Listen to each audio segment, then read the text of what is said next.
Meghan and Harry, y'all owe me a serious chunk of change, that loan for your Montecito mansion. If it ain't paid back in 30 days, I'll have no choice but to take this to court. Imagine a voice cutting through the crisp December air in 2025, steady, resolute, and carrying the kind of weight that only a self-made billionaire can command. Tyler Perry, the man who literally built an empire from nothing, didn't use a press release or a polished PR statement to drop his latest bombshell. He used his own radio show. His message was short, sharp, and sent shockwaves through the palm-lined streets of Montecito. Harry, Meghan, you owe me a serious chunk of change. He reportedly stated, his voice devoid of its usual warmth. That loan for your mansion, if it isn't paid back in 30 days, I'll have no choice but to take this to court. Just like that, the polished veneer of the Sussex's American dream didn't just crack, it shattered. For years, the world had been sold a story of two royals who walked away from the crown to find financial independence in the hills of California.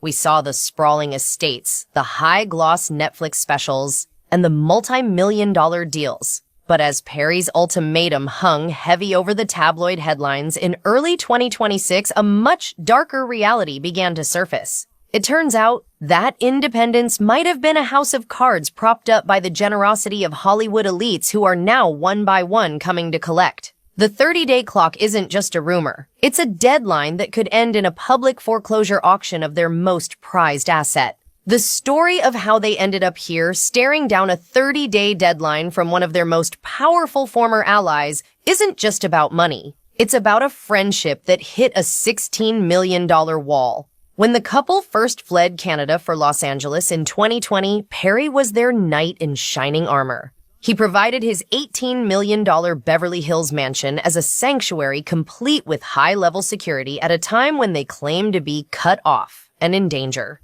Perry later described his aid as being born from empathy for their plight. But insiders are now whispering that the kindness didn't stop at a guest room. As the couple scrambled to secure their own slice of paradise in Montecito, Perry allegedly stepped in with a massive financial lifeline.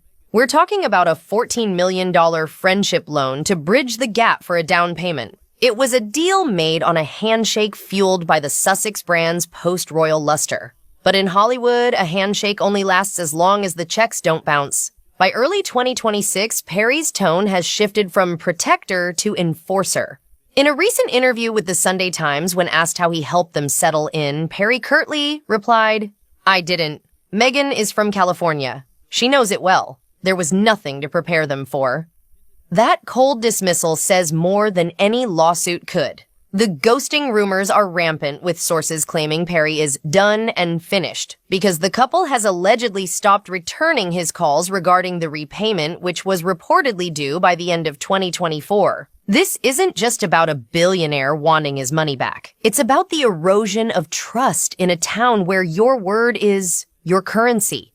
If someone like Tyler Perry, who stood by them when the world was turning its back, is now issuing public ultimatums, it signals a catastrophic shift in their social standing. The narrative of independence is looking more like a series of handshake deals with tech titans and producers that are now coming due. And as the interest accrues, pushing that $14 million debt closer to $16 million, the couple finds themselves in a fiscal isolation that even their royal titles can't fix. But that was just the beginning of the cracks in the foundation. The mansion itself, a $14.65 million fortress, was supposed to be the ultimate manifesto of their reinvention.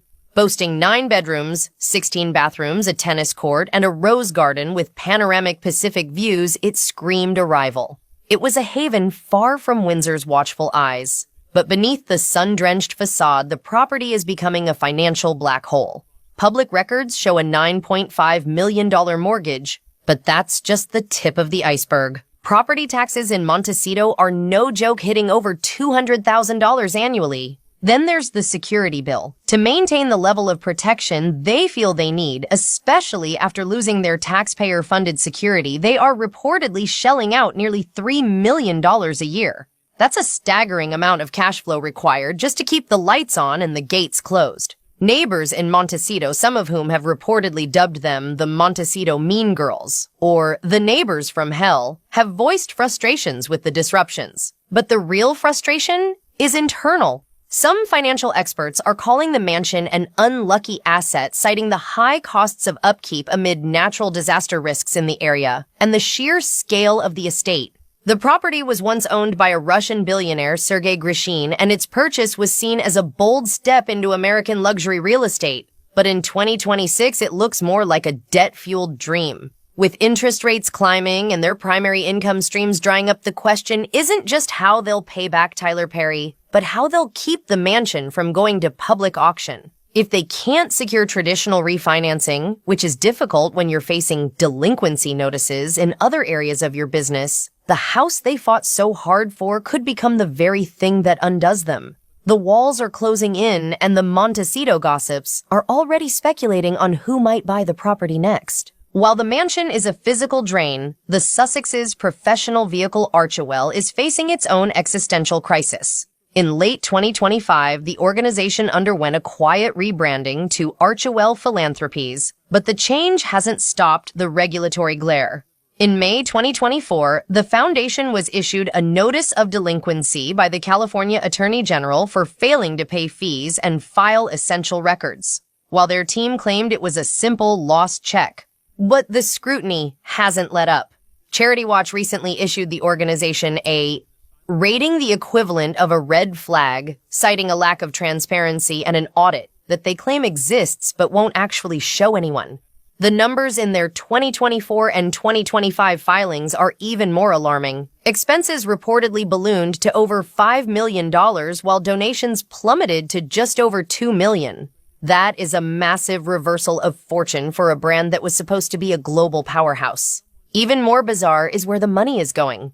Over 47% of their program spending was reportedly categorized under a vague line called other fees for services. In the world of nonprofits, that's a huge amount of money to leave unexplained. Critics are calling it a slush fund for a lavish lifestyle, while supporters argue it's just the cost of doing business in high-stakes philanthropy. Whistleblowers from within the organization have leaked stories of a brutal staff revolt with nearly 25 employees walking away in the last few years. The descriptions are always the same, a culture of PR over philanthropy, where optics matter more than impact. The IRS is reportedly keeping a close watch on potential misallocations of funds, especially regarding the blurred lines between their personal lives and the foundation's headquarters. If the mansion is being used as a hub for tax perks, as some allege, the legal implications could be far-reaching. The transition to philanthropies is seen by some as a move to streamline, but to others, it looks like a desperate attempt to hide the red ink before the 2026 audits hit. Then there's the Hollywood deal that was supposed to fund it all. Their $100 million pact with Netflix has had, to put it mildly, mixed results. While their initial docuseries, Harry and Meghan, was a viewership juggernaut, the follow-ups have struggled to find an audience. Projects like With Love Meghan and Heart of Invictus reportedly failed to crack the top 300 titles in early 2025. In Hollywood, you're only as good as your last hit. And the Sussexes have been hit with the grifters label by industry heavyweights like Bill Simmons. That label has stuck like glue, making other studios wary of high-dollar partnerships. In March 2026, Netflix executives were forced to publicly deny that the relationship was falling apart, but insiders paint a different picture of tension and poor communication. The deal is nearing its end, and the renewal everyone expected is now looking precarious. Reports suggest that if they don't produce a massive hit soon, the streaming giant might just walk away. The problem is that the only thing the public seems to want from them is more royal gossip, the one thing they've supposedly tried to move away from. It's a classic catch-22. They need the money that tell-all content brings, but every time they tell a story, they alienate the very family members who give them their status. Meghan's lifestyle show, which was meant to be the cornerstone of her new brand, has faced its own hurdles. The As Ever brand, formerly American Riviera Orchard, was launched with a beige-toned Pinterest-style aesthetic that was mocked by some as lazy or tacky. While her first drop of raspberry jam and wildflower honey sold out in minutes, critics point out that the quantities were likely very small, a scarcity tactic to create buzz. But buzz doesn't pay $16 million loans. If the Netflix show doesn't turn As Ever into a global retail powerhouse, the couple's primary revenue stream for 2026 will be gone, leaving them exposed to their mounting debts. The rebranding of American Riviera Orchard to As Ever, stylized as Ever in early 2025, was a move born of necessity. The original name was a word salad that faced immediate trademark issues. The USPTO rejected the trademark request multiple times, citing inconsistencies and geographic limitations. Apparently, you can't just claim a nickname for Santa Barbara as your global brand name without a fight. Meghan explained the switch by saying she wanted something that wasn't limited to things grown in her backyard. She returned to a name she had reportedly protected back in 2022, As Ever.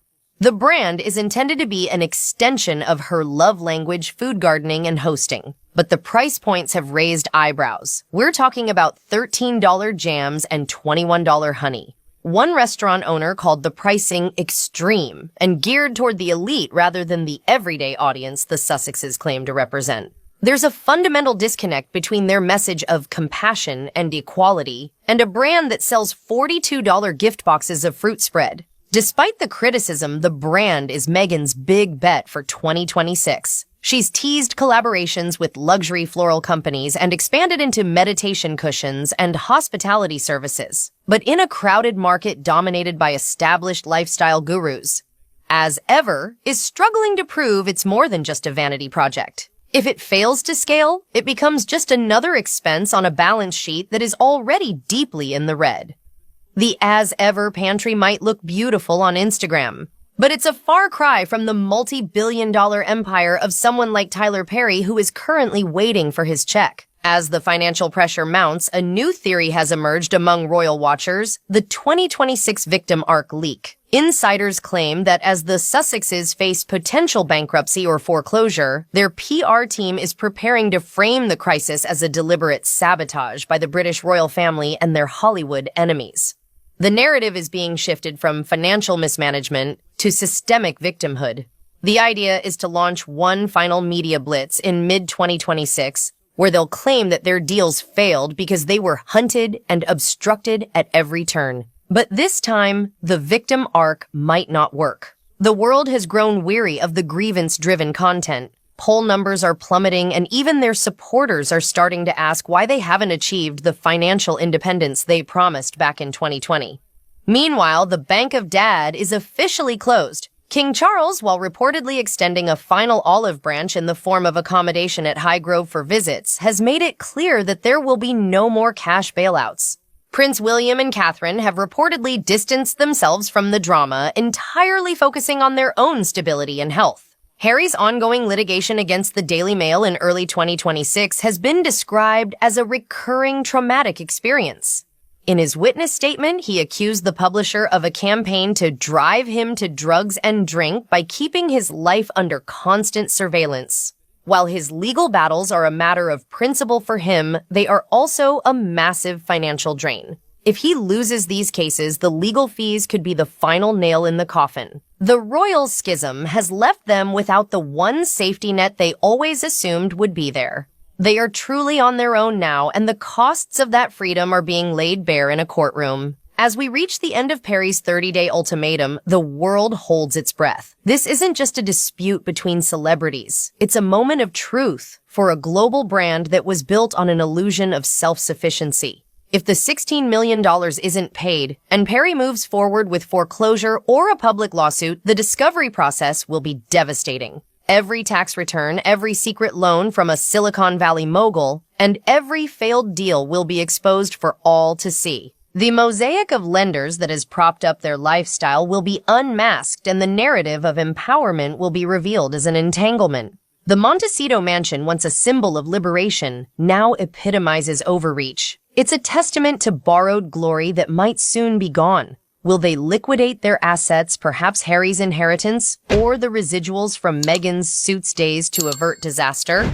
Or will they double down on the victim arc and risk it all in a public court battle? The royals are observing from a distance, prioritizing the institution over the individuals who left it. As Fox News and other outlets chronicle what they're calling the year of the reckoning, the Sussexes' future has never looked more uncertain. Debt, like buried truth, always demands its settlement. It claws to the surface with relentless force, ignoring titles and PR spin. As time expires on Perry's clock, the silence from Montecito is palpable, a tense interlude before a storm that could reshape the royal landscape forever. The story they sold us was about finding a new life. But as 2026 unfolds, it looks more like a cautionary tale about the true price of trying to have it all. Because in Hollywood, just like in the palace, eventually the bill comes due. And what happens next might just be the most shocking chapter yet, because what they didn't realize was that someone else was keeping receipts. While Perry was the first to speak out, he's certainly not the last person waiting for a return on their investment. And the next leak might just be coming from inside the house. But the web of financial entanglement doesn't stop at Tyler Perry's doorstep. To understand how the Sussexes reached this breaking point, we have to look at the mosaic of lenders that allegedly propped up their lifestyle when the Hollywood deals started to cool. Whispers from the tech corridors of Silicon Valley suggest that Perry wasn't the only high-net-worth individual providing bridge loans to the couple. Reports have surfaced of a prominent tech mogul one who was initially lured by the promise of exclusive Archewell collaborations, who allegedly extended a seven-figure credit line to the couple during their transition from Canada.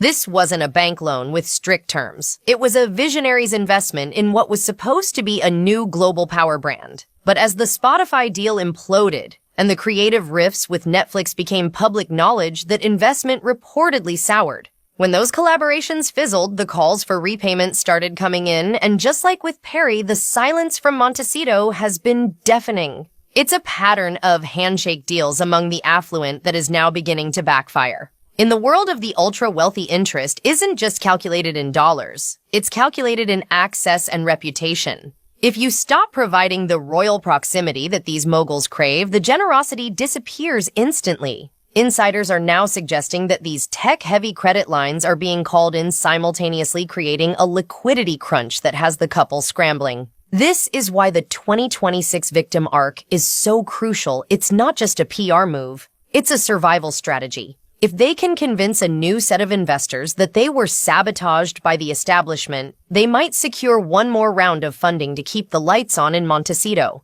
Speaking of the lights staying on, let's talk about the sheer logistics of their fortress. The $14 million price tag was just the entry fee. The true burden is the operational cost of being Harry and Meghan in a post-royal world. Beyond the $200,000 in annual property taxes, there is the staggering cost of their private security detail. Since losing their taxpayer-funded protection, the couple has reportedly been spending upwards of $3 million a year to maintain a 24/7 security presence. We're talking about elite former special forces level protection, the kind of security usually reserved for heads of state. This isn't a luxury for them. They've framed it as a non-negotiable necessity due to the threats they face. But as the Bank of Dad remains firmly closed and their production deals stall, the question becomes, how long can you pay for a private army when your revenue is plummeting? The financial strain is reportedly bleeding into their professional reputation as well. At the Archewell headquarters, which some have described as a revolving door of talent, the atmosphere is said to be toxic and frenzied. In the last 2 years, we've seen over 20 high-level staff members walk away, including their global press secretary and several top content producers. The reason sources allege it's the prince and the PR paradox. The couple reportedly demands A-list results with C-list budgets as they try to stem their financial losses. The brutal staff revolt isn't just about personalities. It's about a culture where optics are funded before impact, leaving the actual philanthropic work underfunded and the staff overworked. And then there's the suits factor. For a while, the resurgence of Meghan's old show on streaming platforms provided a nice cushion of residuals. But residuals are a finite resource, especially in the new media landscape. While the show broke records on Netflix, the actual payout to the actors in the streaming era is notoriously thin compared to traditional cable. Meghan's bet on As Ever, her lifestyle brand, was supposed to be the Gwyneth Paltrow-style pivot that would generate hundreds of millions in retail revenue. But the launch has been marred by what industry experts call marketing fatigue. The beige aesthetics and high-priced jams have been mocked as out of touch during a global economic downturn. It's hard to sell a lifestyle of compassion and simplicity when you're also struggling to pay back a $16 million mansion loan to a Hollywood filmmaker. The legal quagmire is perhaps the most dangerous thread in this entire unraveling. Harry's relentless pursuit of the British tabloids in the High Court hasn't just been a crusade for truth. It's been a massive financial drain. Even though he recently secured a $12 million payout from News Group, newspapers' legal experts suggest that much of that settlement was likely swallowed up by years of legal fees and cost orders.